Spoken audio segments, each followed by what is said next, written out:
हरे कृष्ण प्रिय भक्तों, आज हम श्रीमद् भगवद गीता के तीसरे अध्याय के श्लोक 10 और श्लोक 11 की व्याख्या जानेंगे। यह भगवद गीता के श्लोक पढ़ने से पहले हम भगवान का ध्यान करते हैं। भगवान का ध्यान हम इन मंत्रों के द्वारा करेंगे जो आपके स्क्रीन पर हैं।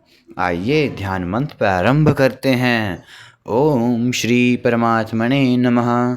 ओम पूर्णमदः पूर्णमिदं पूर्णात् पूर्णमुदच्यते पूर्णस्य पूर्णमादाय पूर्णमेवावशिष्यते।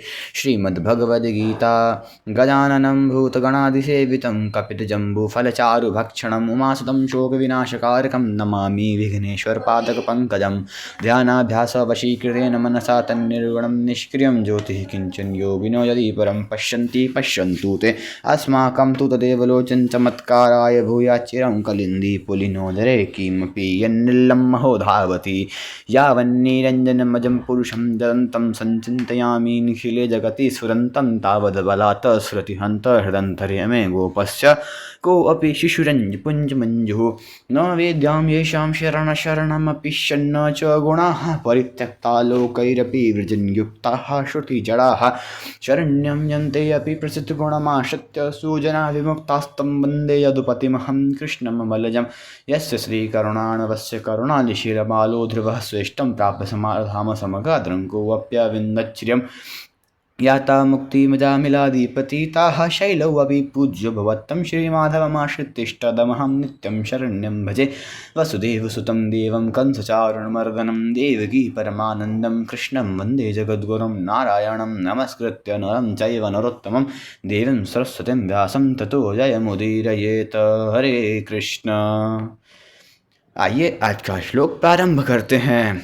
पूर्व श्लोक में भगवान ने कहा कि यज्ञ के अतिरिक्त कर्म बंधन कारक होते हैं, अतः इस बंधन से मुक्त होने के लिए कर्मों का स्वरूप से त्याग न करके कर्तव्य बुद्धि से कर्म करना आवश्यक है। अब कर्मों की आवश्यक कर्तव्यता को पुष्ट करने के लिए और भी हेतु बताते हैं। आज का श्लोक। सह यज्ञः प्रजः सृष्ट्वा पुरोवाच प्रजापतिः अनेन प्रसविष्यध्वमेष वो अस्त्विष्टकामधुक् देवान् भावयतानेन ते देवा भावयन्तु वः परस्परं भावयन्तः श्रेयः परमवाप्यस्थ। इस श्लोक का शब्दार्थ। प्रजापति ब्रह्मा जी ने पूरा सृष्टि के आदि काल में सहयज्ञ कर्तव्य कर्मों के विधान सहित प्रजा मनुष्य आदि की सृष्टवा रचना करके उनसे प्रधानतया मनुष्यों से उवाच कहा कि तुम लोग अनेन इस कर्तव्य के द्वारा प्रसविष्यध्वं सबकी वृद्धि करो और एष यह लोक कर्तव्य कर्म रूप यज्ञ वह तुम लोगों को इष्टकाम धुक कर्तव्य पालन की आवश्यक सामग्री प्रदान करने वाला अस्तु हो। अनेन इस अपने कर्तव्य कर्म के द्वारा तुम लोग देवान देवताओं को भावयत उन्नत करो और ते वे देवा देवता लोग अपने कर्तव्य के द्वारा वह तुम लोगों को भावयन्तु उन्नत करें। इस प्रकार परस्परम एक दूसरे को भावयन्तः उन्नत करते हुए तुम लोग परम श्रेय कल्याण को अव्याप्यस्थ प्राप्त हो जाओगे। अर्थात प्रजापति ब्रह्मा ने कल्प के आदि में यज्ञ सहित प्रज्ञाओं को रचकर उनसे कहा कि तुम लोग इस यज्ञ के द्वारा वृद्धि को प्राप्त हो और यह यज्ञ तुम लोगों को इच्छित भोग प्रदान करने वाला हो। तुम लोग इस यज्ञ के द्वारा देवताओं को उन्नत करो और वे देवता तुम लोगों को उन्नत करें। इस प्रकार निस्वार्थ भाव से एक दूसरे को उन्नत करते हुए तुम लोग परम कल्याण को प्राप्त हो जाओगे। इस श्लोक की व्याख्या। सह यज्ञः प्रजः सृष्ट्वा पुरोवाच प्रजापतिः। ब्रह्मा जी प्रजा के रचयिता हैं एवं स्वामी हैं, अतः अपने कर्तव्य का पालन करने के साथ वे प्रजा की रक्षा तथा उसके कल्याण का विचार करते रहते हैं। कारण कि जो जिसे उत्पन्न करता है उसकी रक्षा करना उसका कर्तव्य हो जाता है।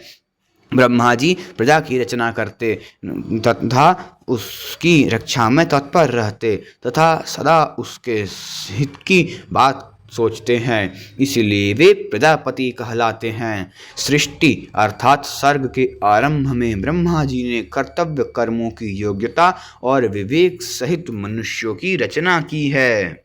यहाँ यह समझ लेना चाहिए कि भगवान की आज्ञा से और उन्हीं की शक्ति से ब्रह्मा जी प्रजा की रचना करते हैं, अतः वास्तव में सृष्टि के मूल रचयिता भगवान ही हैं। अनुकूल और प्रतिकूल परिस्थिति का सदुपयोग कल्याण करने वाला है, इसलिए ब्रह्मा जी ने अनुकूल प्रतिकूल परिस्थिति का सदुपयोग करने का विवेक साथ देकर ही मनुष्यों की रचना की है। सत असत का विचार करने में असमर्थ पशु पक्षी वृक्ष आदि के द्वारा स्वाभाविक परोपकार अर्थात कर्तव्य पालन होता है, किंतु मनुष्यों को तो भगवत कृपा से विशेष विवेक शक्ति मिली हुई है, अतः यदि वह अपने विवेक को महत्व देकर कर्तव्य न करे तो उसके द्वारा भी स्वाभाविक लोक हितार्थ कर्म हो सकते हैं।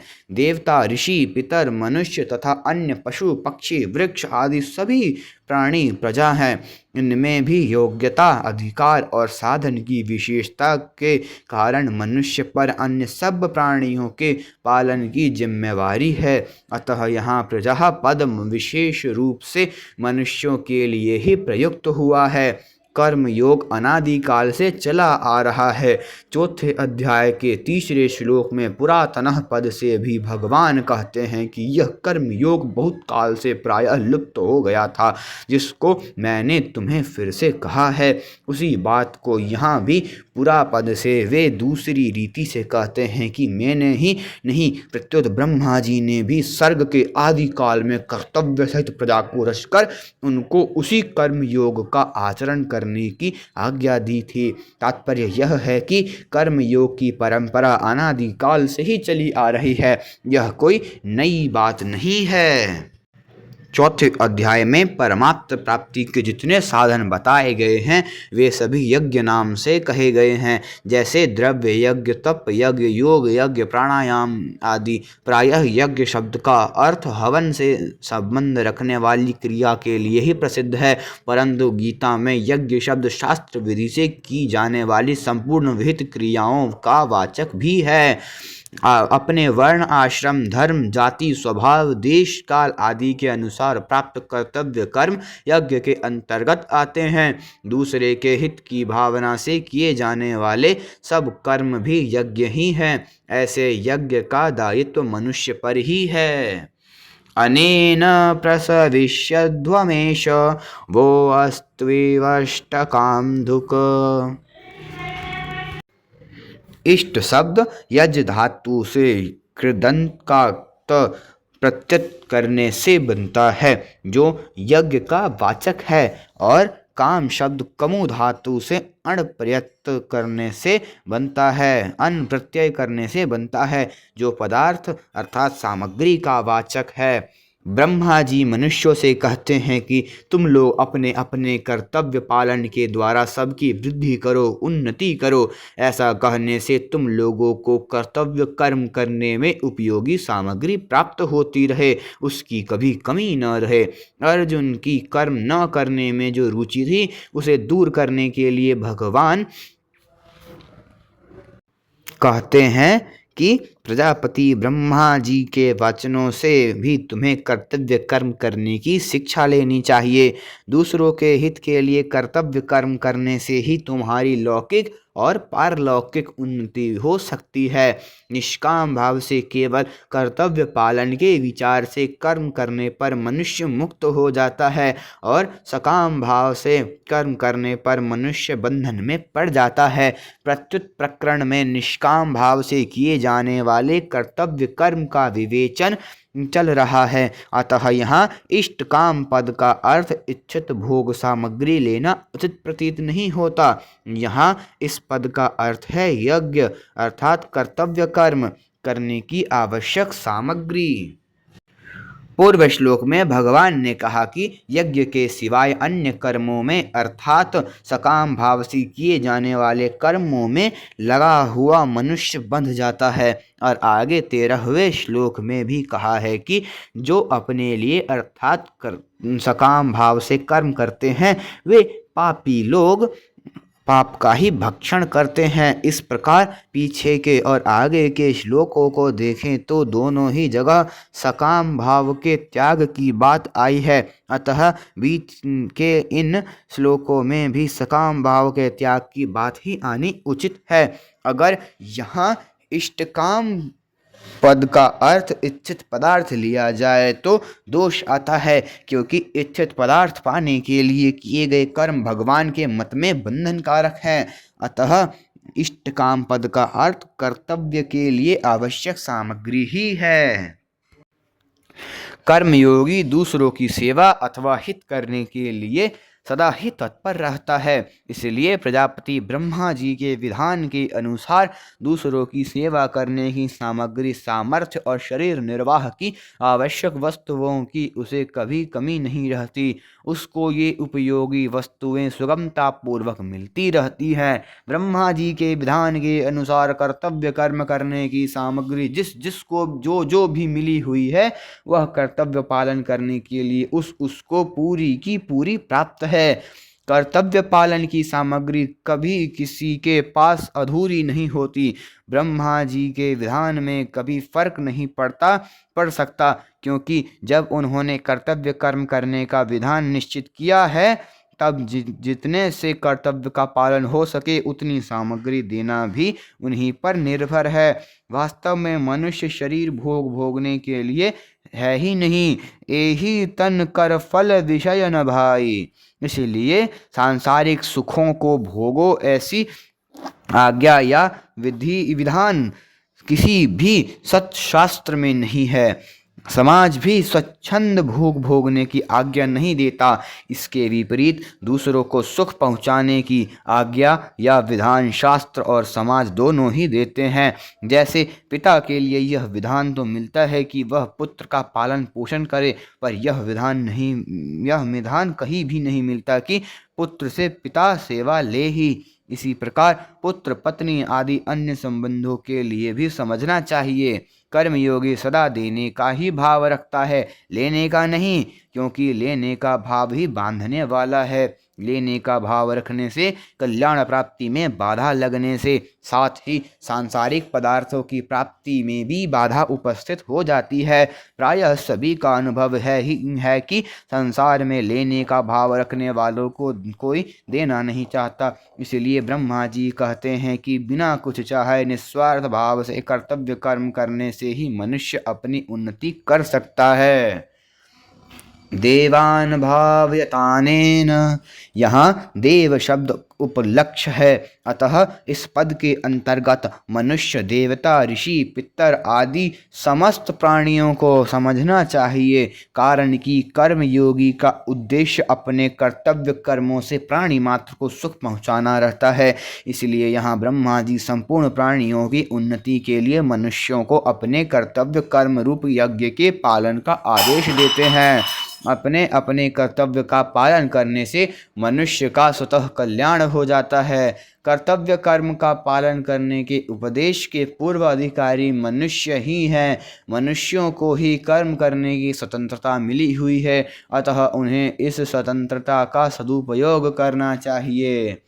ते देवा भावयन्तु वः, जैसे वृक्ष लता आदि में स्वाभाविक ही फूल फल लगते हैं, परंतु यदि उन्हें खाद और पानी दिया जाए तो उनमें फूल फल विशेषता से लगते हैं। ऐसे ही यजन पूजन से देवताओं की पुष्टि होती है, जिससे देवताओं के काम विशेष न्यायप्रद होते हैं। परंतु जब मनुष्य अपने कर्तव्य कर्मों के द्वारा देवताओं का यजन पूजन नहीं करते, तब देवताओं को पुष्टि नहीं मिलती, जिससे उनमें अपने कर्तव्य का पालन करने में कमी आ जाती है। उनके कर्तव्य पालन में कमी आने से ही संसार में विप्लव अर्थात अनावृष्टि, अतिवृष्टि आदि होते हैं। परस्परम भावयन्तः इन पदों का अर्थ यह नहीं समझना चाहिए कि दूसरा हमारी सेवा करे तो हम उसकी सेवा करें, प्रत्युत यह समझना चाहिए कि दूसरा हमारी सेवा करे या न करे, हमें तो अपने कर्तव्य के अनुसार उसकी सेवा करना ही है।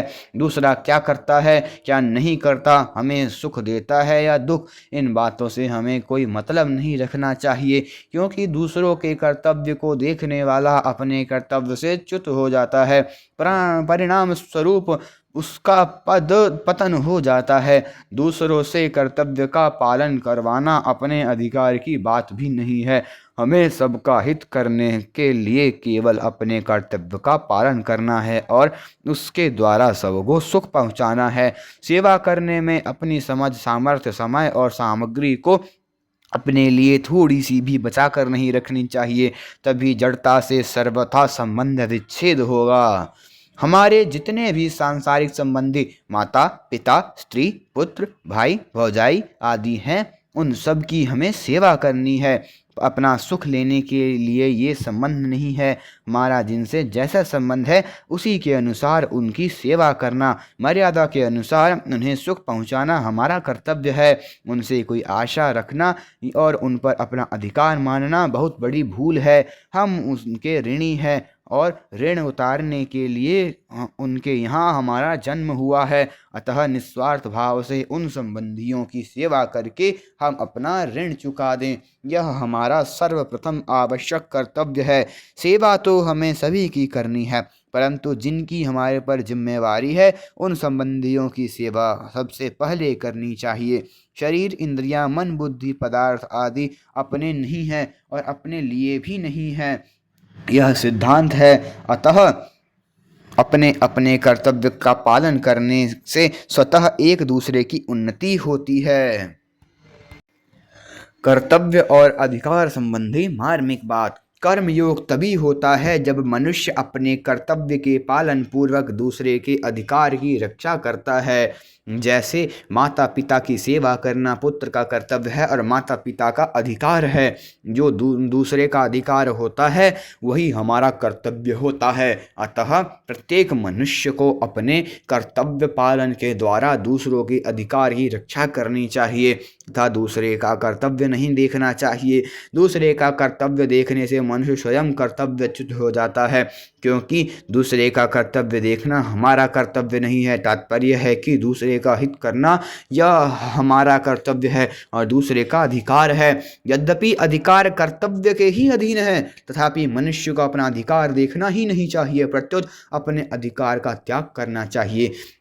केवल दूसरे के अधिकार की रक्षा के लिए अपने कर्तव्य का पालन करना है। दूसरे का कर्तव्य देखना तथा अपना अधिकार जमाना लोक और परलोक में महान पतन करने वाला है।